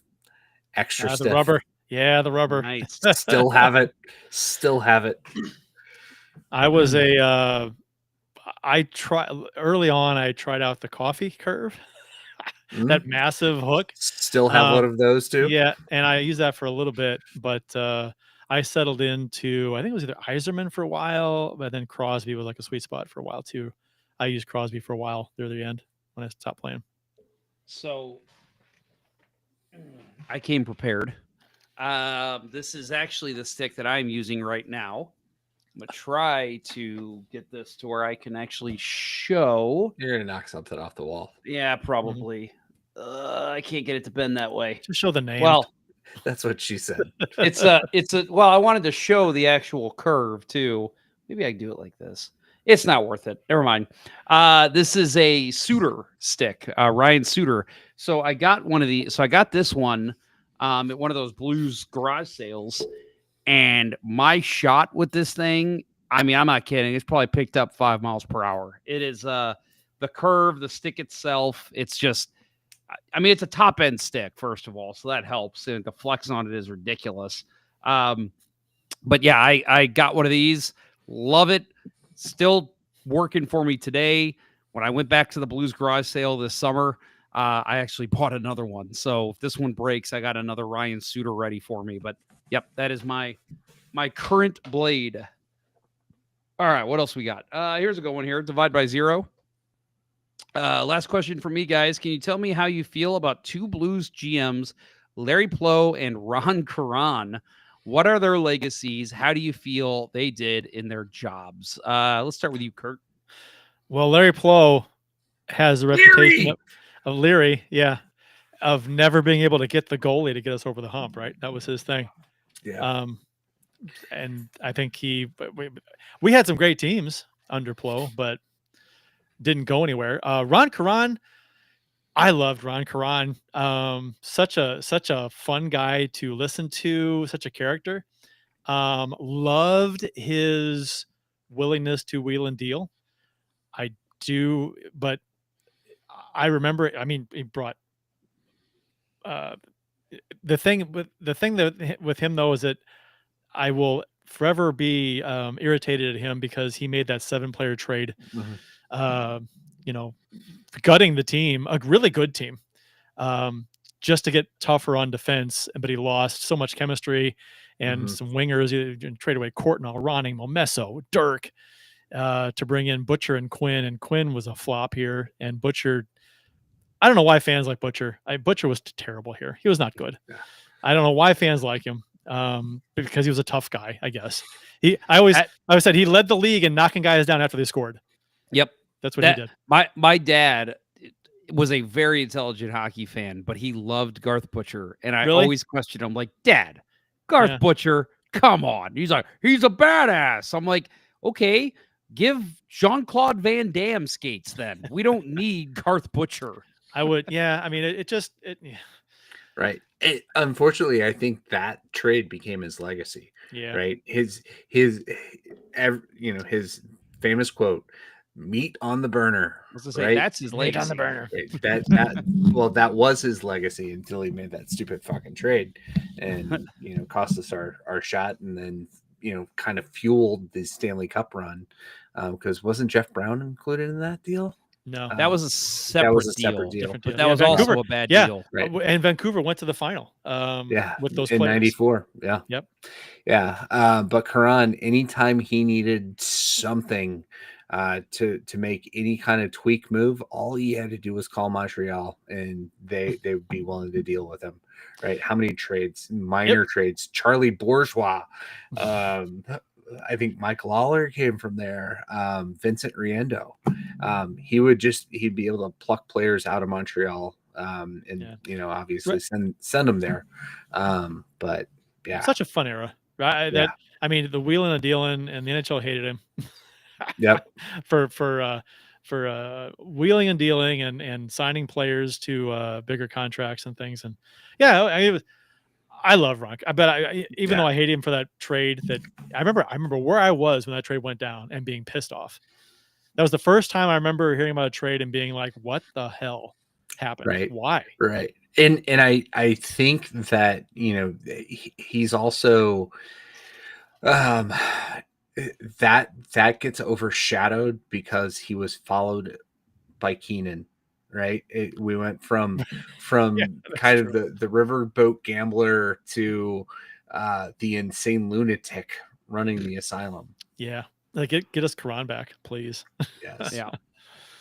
All right. We've got, we'll take a couple more and then we are going to wrap up. So if you have any more AMA questions for us, folks, get them in now because we'll take maybe one or two more. We got a question here. It's kind of mixes with one that we received before the show. So I'll kind of ask them both here. Baked Beaver says, do y'all shoot right or left? And in all sports, Bill, do you catch left or right? And are you left or right-handed? Similar question here from Joe Schmo before the show. Jeff said he shoots left, plays right. What about Curt? In general, what do you see as advantages or disadvantages of playing on your off-shot side for defensemen and forwards? So I'll kind of answer both. So yes, I'm a shooting lefty. I'm a lefty in most things I do. In baseball, I bat and throw right. That makes no sense, I know, but that's what I do. And in terms of on the offside, I think I've said on the show before, for me, I'm actually really comfortable going into the boards on my offhand. So I like to basically have my body facing the goal when I go into the boards on my end. So because I like to play it behind the net. Either I like to skate it back there or I'd like to find my defensive partner on the far boards. So for me, it just gives me more options, and I'm totally comfortable flipping it or passing it on my backhand too. So that's why I'm okay playing on the offside. But that's and again, that's the advantage for me is that I'm on my offhand, and for me, it's like forwards are always expecting you to shoot it back up the boards. If I go behind the net, a lot of times they're like, whoop, and they're not ready for it. So it gives us a good chance to break out. Curt, I'll go to you next. I shoot right, and I skate right. You know what? Shooting, I prefer the right side. Carrying into the zone and driving to the net, I prefer the left. It's kind of weird, but I didn't play a lot of wing. I played mostly center. But in roller hockey, anyway, you played 4 guys, so you just kind of playing wing. But whatever. But no, I was I didn't really care where I played. I didn't pros and cons for me for which side I played on. Whatever. I was mostly a passer though. So yeah. So for me in goal, catch left, blocker right, catcher left hand, which means I shoot left when playing goal. Naturally, I'm right-handed. And when I play baseball, I throw with my right. When I was a kid, I really did work on, like, when I play wiffle ball, being ambidextrous as much as possible.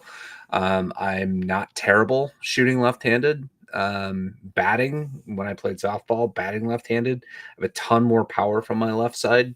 But when I play hockey, I shoot right. And I prefer, as a defenseman, I prefer to play the left side for the one-timer opportunities. Another question here from Trees. Have y'all discovered any movies this year that you loved? I had not seen Raising Arizona until a few weeks ago. And I saw Heat. Great. Heat, the original, or we'll talk about Heat. No, it's a comedian's bit. But. For me, it's a hard one to answer. I finally watched all the 28 days, 28 weeks, and 28 years later movies. I haven't seen the last The one. worst one was the Sandra Bullock one, where the zombies show up at the rehab facility. There's actually a Sandra Bullock movie called 28 Days that's about her going to rehab. Oh, it came out not too far apart. Are you thinking Bird Box? 28 like, days later. What? I was so confused. That those was were actually okay. a really good joke, but Sorry, it went over my head. Those are okay. I think I liked the second one the most. There's some pretty surprising deaths in that one. Plus, I love Rose Byrne.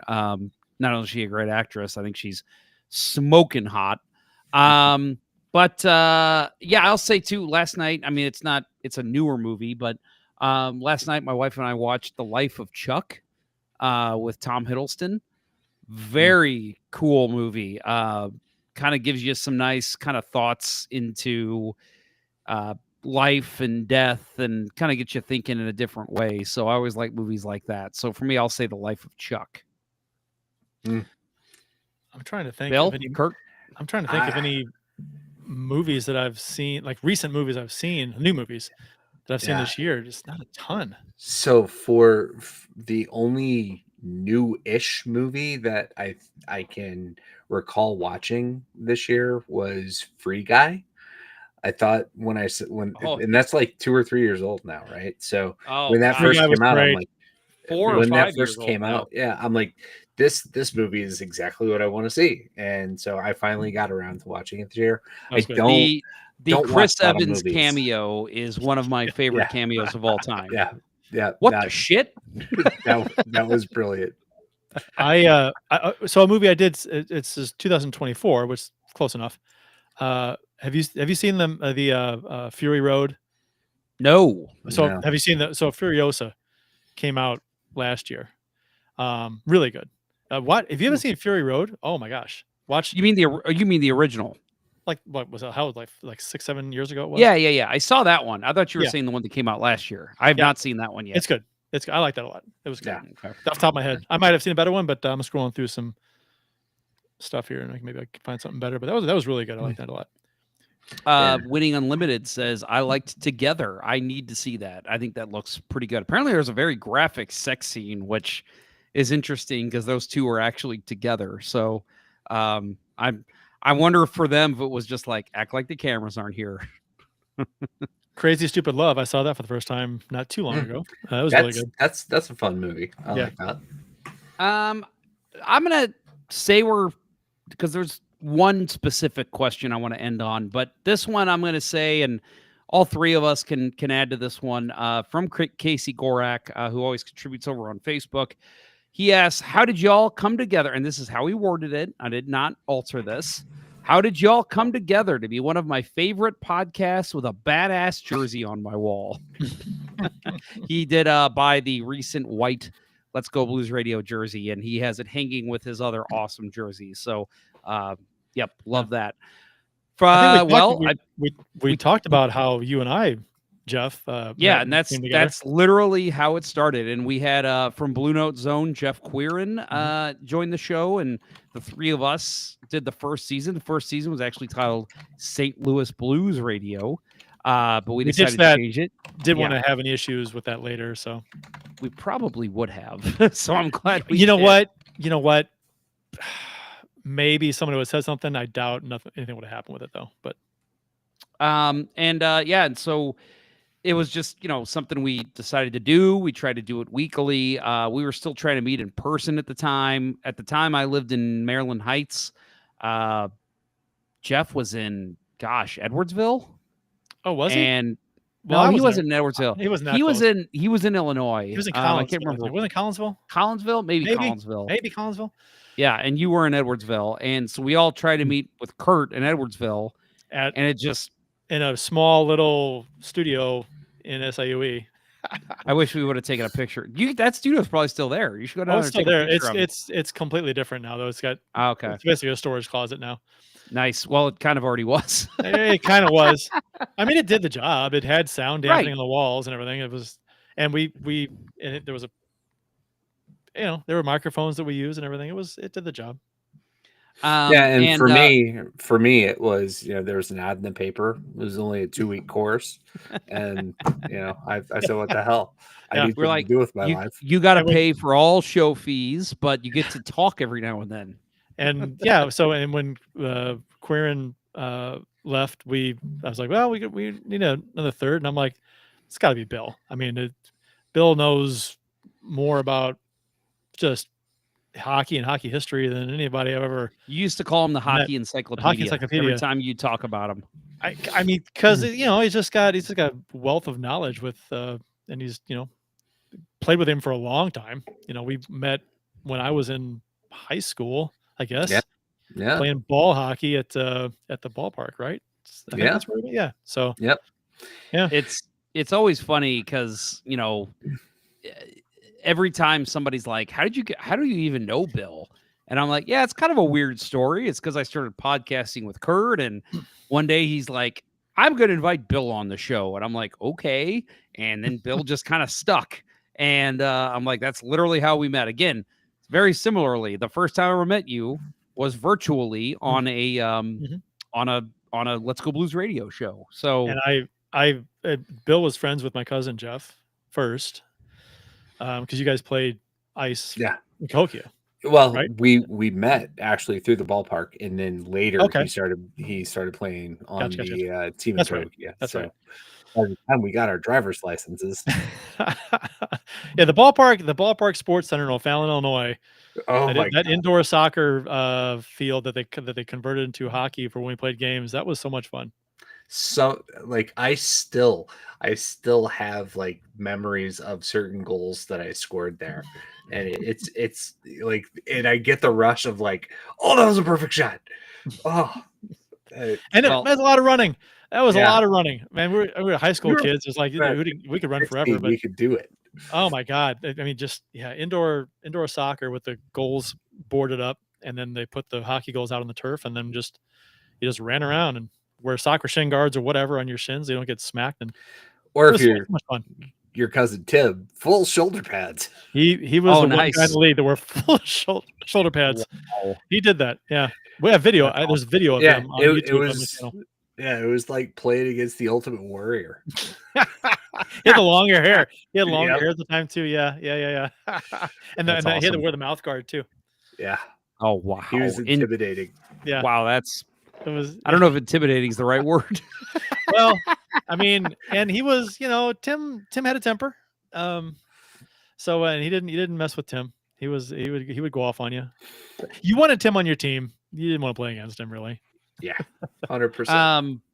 Yeah. So, yeah, so that's kind of where it was all birthed. And, again, like I actually remember, Bill, I think the first time I ever met you in person was, at the Ponder Cup, right? You played that 1 year.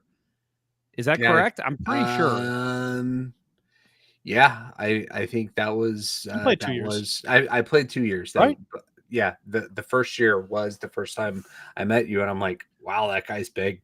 Yeah. Yeah. No, it was funny because I had never at that point, and I still think to this day, had never seen you clean shaven. And so you walked up and you started talking to me, and it was hilarious because we'd already done a couple shows together. And I'm like, who the fuck is this guy? And then, like, the more you talked, I'm like, I know the voice. And then, like, you walked away, and I don't know, as you like turned your head, I was like, oh shit, that's Bill Day. I'm an idiot. Like, it took me forever because, at those tournaments, there's 40, 50 people that know me, and I don't exactly know all of them. So I'm like, okay, who's this guy? But then you start talking about the show, and I'm like, this guy watches the show. Fuck, it's Bill. God damn it. And after that point, I did not make that mistake again.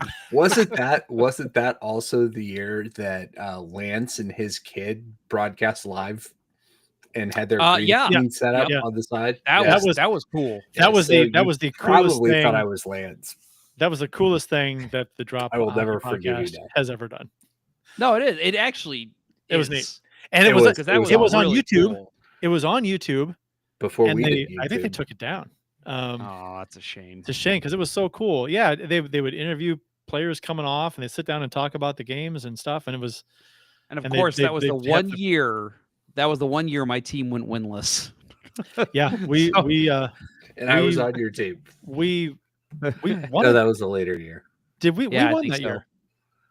Yeah, you won that one. You guys won second year. Yeah. Yeah, that was Dustin's team. We won. Yeah. Yep.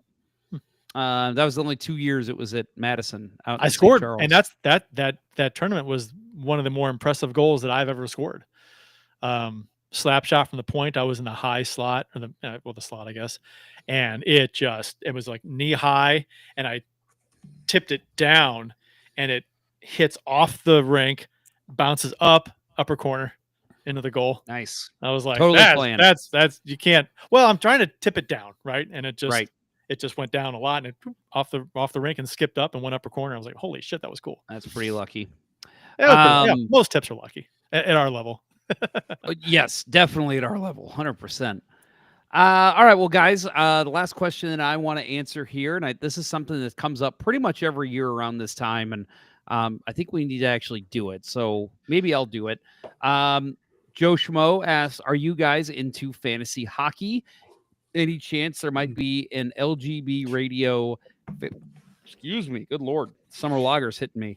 There might be an LGB radio fantasy league at some point. Every year we talk about doing it. We never do. For me, and I know, Bill, you just got back into it, I think, last year, right? Yes. So I got invited by a fan of the show, Patrick, and got to go into his league. Barely made it into the playoffs on the last day. I had a great team, terrible results, and did wind up losing in the first round. So I'm back into the mood. So if we want to do this, I'm for it. I'd be on board with getting back into. I used to run fantasy hockey league for a long time, and Bill was in it. 10, 12 guys, whoever it was, were in it. It was fun. Did it with standings. We had running standings. We had keeper leagues. It was all involved. We had a website for it, and it was pretty involved. But I finally just got tired of it because it was a lot of hassle because it was pay to play, and we started doing pay to play, and then we tried to give out prize money for certain things, and some guys didn't pay, and it was just awkward. It's a and lot. I stopped. It's a lot. I'm the same way. So I ran a league for about 14 years, and I just hit a point where the season was coming up, and I just said, why am I doing this? I don't want to do this anymore. So I literally just emailed the league and was like, I'm going to cancel the league and somebody wants to take it over.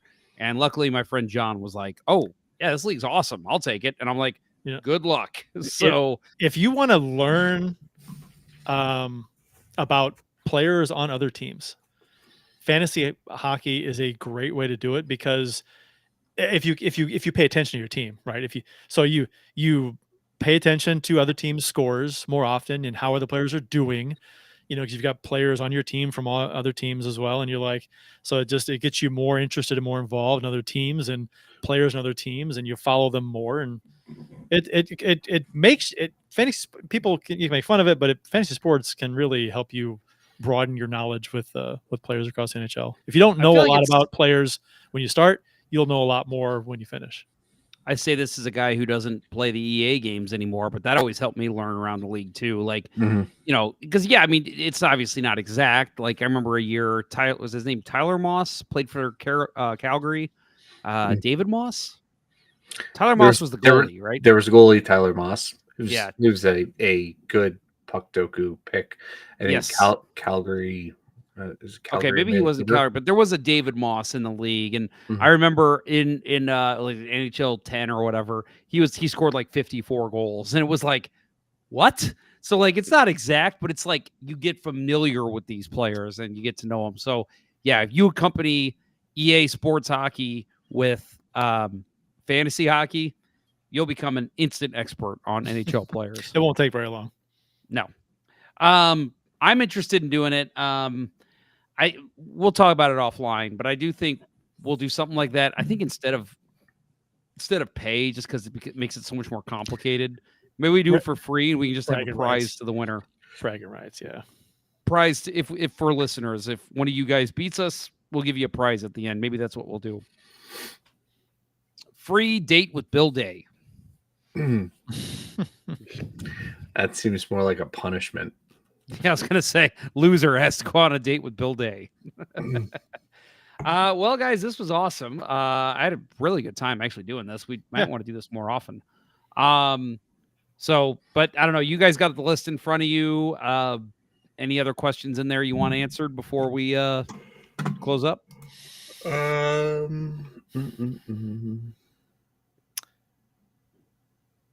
Oh, there's one from Joe Schmo. We didn't use this one. What are the highest levels of hockey each of you guys have played at? Did any of you ever have delusions of grandeur about going farther?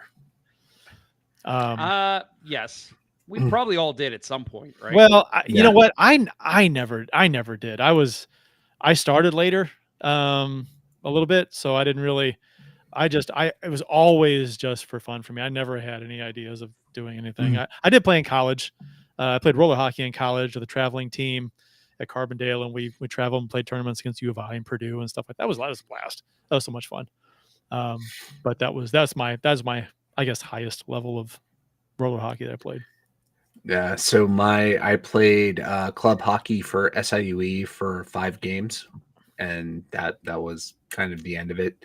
But as far as like playing competitively, I did play at CBC as the backup goalie on the '93 championship team, and then didn't get to dress in the final. And that was when my delusions of grandeur ended. So yeah, it makes sense. For me, I played high school hockey was the furthest I went. I played roller and ice for Francis Howell. And I will say that when I played in my first ice hockey game, I was not very good, but I did score a goal. And I literally remember coming home and thinking, dude, if you could just continue to put the puck in the net, you don't. I literally remember my dad saying, Dave Andrechuk is one of the worst skaters in the NHL, and he's in the NHL. So you can keep doing that. You'll figure it out. And then I remember hearing about Keith Kachuk. He didn't start playing until he was like 14 or 16 or something. And so it was like, I had all these delusions like, oh my God, dude, if I just work on my skating a little bit, I could make the NHL, by game 5, by game 6, when I'm just literally getting benched in the third period because I'm not good enough. I'm like, yeah, that's not going to happen. I'm not going to hit that next level. I mean, obviously I became a lot better, but it was like, there was clear, much better talent playing in front of me that I'm like, yeah, I can hang with these guys, but I'll never be able to beat these guys. It was funny playing in men's leagues before I went to college here. And I was at a point where I was younger, and I was we had a good team, and we did well, and I was a pretty good player. So I was selling a toot my own horn here, but I was like in our league, I was kind of a bigger fish in a smaller pond. You go to college, and on that team, it was like, man, we had some really good players on that team. It's like, oh my gosh, these guys are pretty good. Yeah.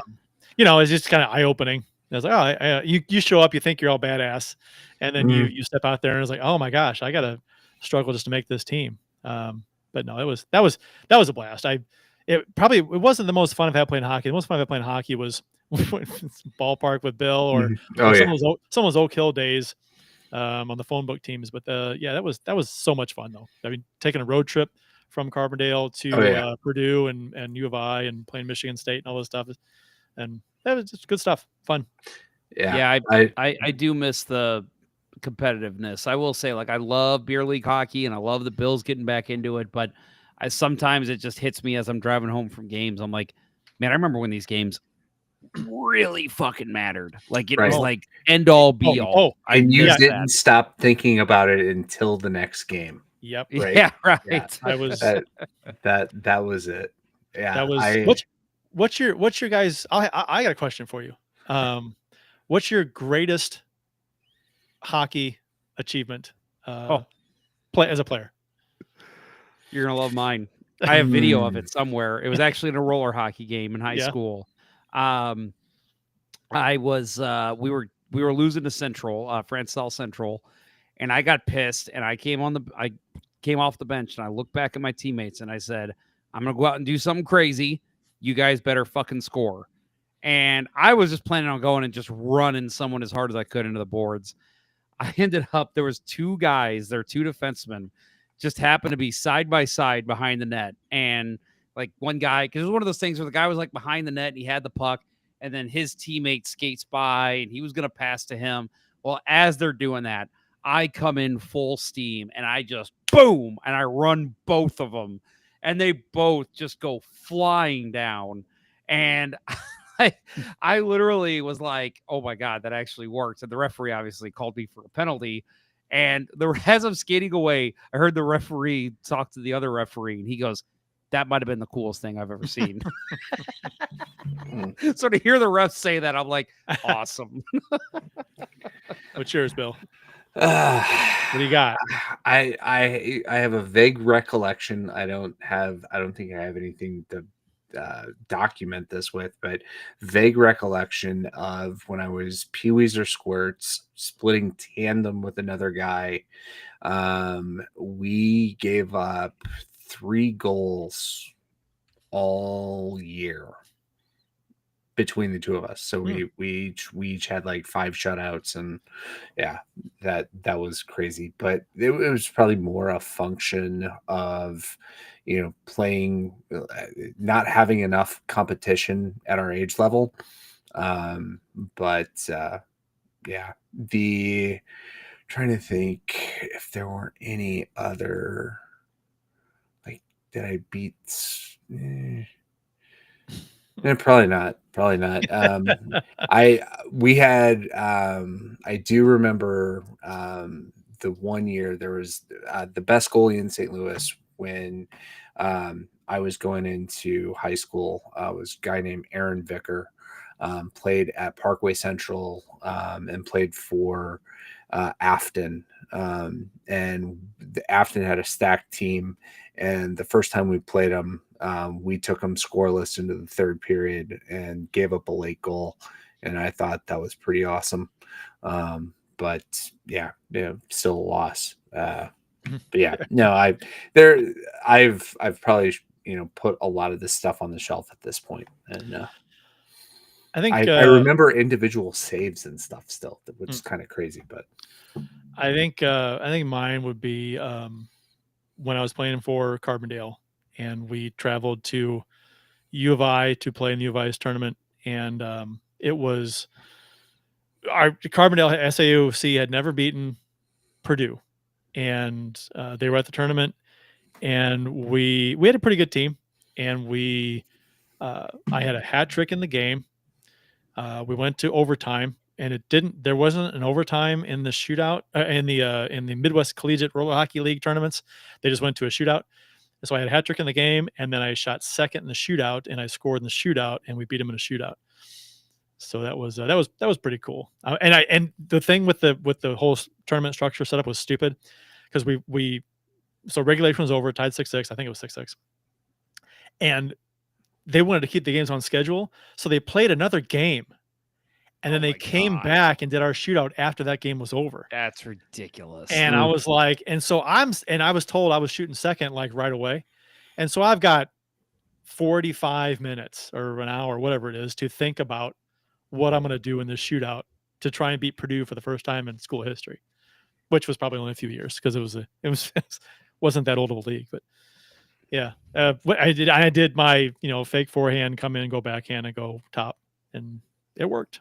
So nice. That was fun. Very nice. All right.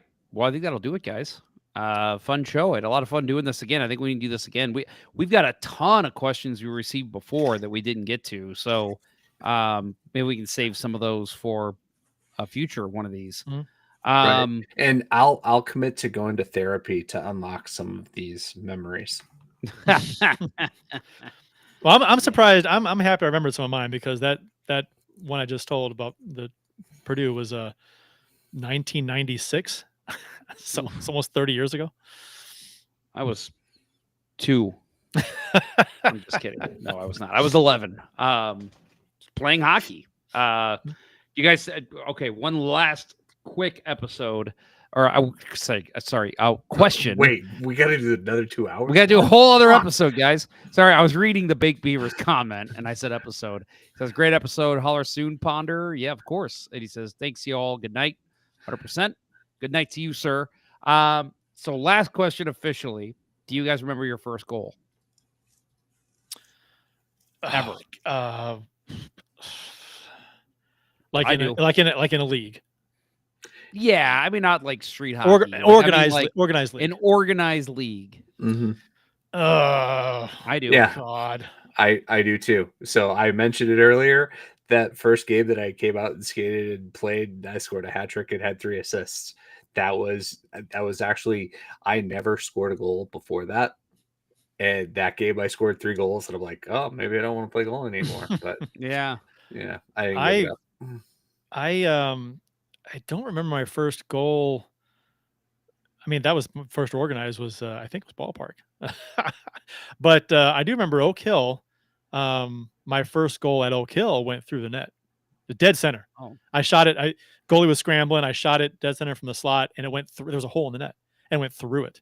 And Vogelsberg was reffing, and there was an argument, and I think it ended up counting, but there was some question of whether it was an count or not. I mean, it was fucking right in the middle of the net, guys.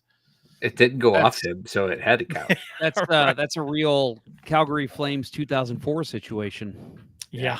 Right. Yeah. Yeah. Mine was nothing special. Just I remember I got a pass in the slot and nobody was on me. I one-timed. Well, in my memory, I one-timed it. Knowing me, I probably dusted it off about 4 times and just put it between the goalie's legs. So I remember, God, that feeling afterward. And I remember my coach even saying, "You're going to remember that the rest of your life." And he's right. Coach Hill, I do remember. Yeah. Yeah, mine was tap inside of the net. Then I probably tried to one-time it and missed it. And healed it. Yeah. Yep. Awesome. All right. Well, anything else, guys? That's it. Good show. Great show. Love this Fun show. Fun show. We got to do this. Like I said, we got to do this again. This was awesome. Shit, we could probably just have a show where the 3 of us just ask each other questions. That's true. Yeah, because we're all supreme interviewers, so that's how it works. Cool. All right, guys. Well, we're going to wrap up. I'll go ahead and say real quick here at the end that next episode is going to be pre-recorded, unless obviously the Blues do something crazy. We'll come back live and do a show. But next week we are. I've got Dave Bedini on, and Bill. I know you don't know anything. That's a made-up name. That's a fake Bill name. who Dave Bedini is. It's a fake name. You're making it. You'll love to, and you need to check this out. I had on. He is a hockey documentary maker. How do you call documentarist? Is that a word? No, you're making up words. Making up names. Making up words. Documenter? No. He made a couple hockey documentaries. Filmmaker. Is he from Etobicoke? No. I googled him.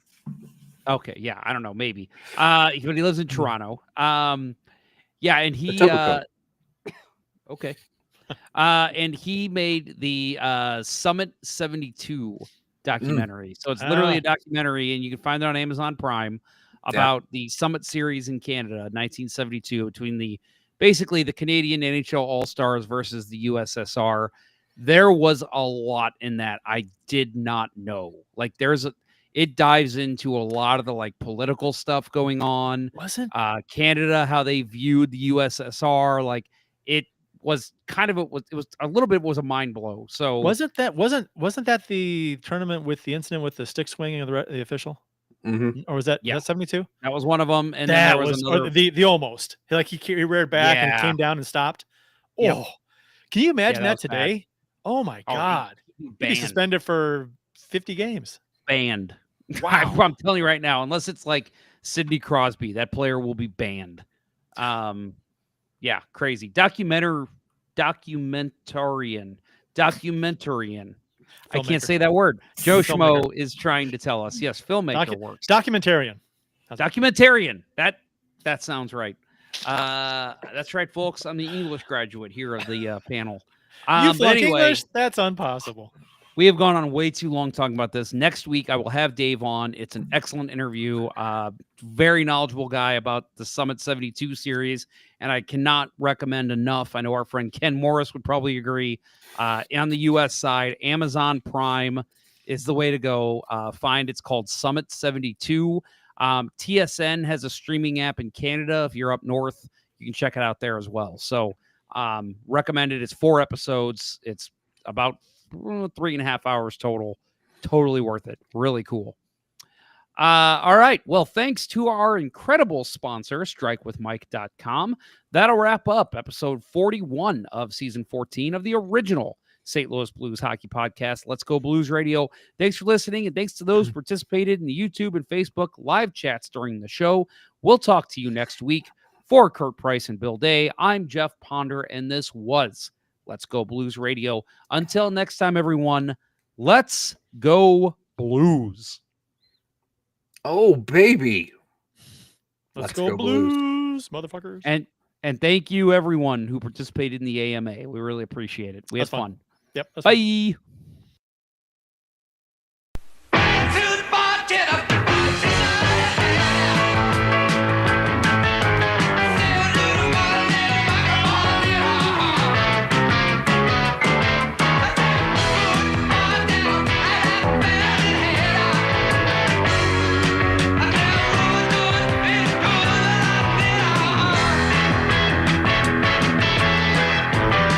A Mark Goodson television production.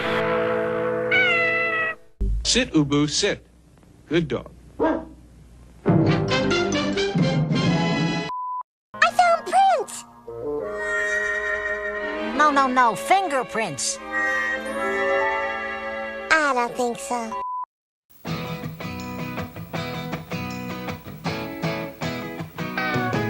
Get your skis shined up, grab a stick of juicy fruit. The taste is gonna move ya. Take a sniff, pull it out. The taste is gonna move ya when you pop it in your mouth. Juicy fruit is gonna move ya. It juices soft, it gets right to ya. Juicy fruit, the taste is gonna move ya.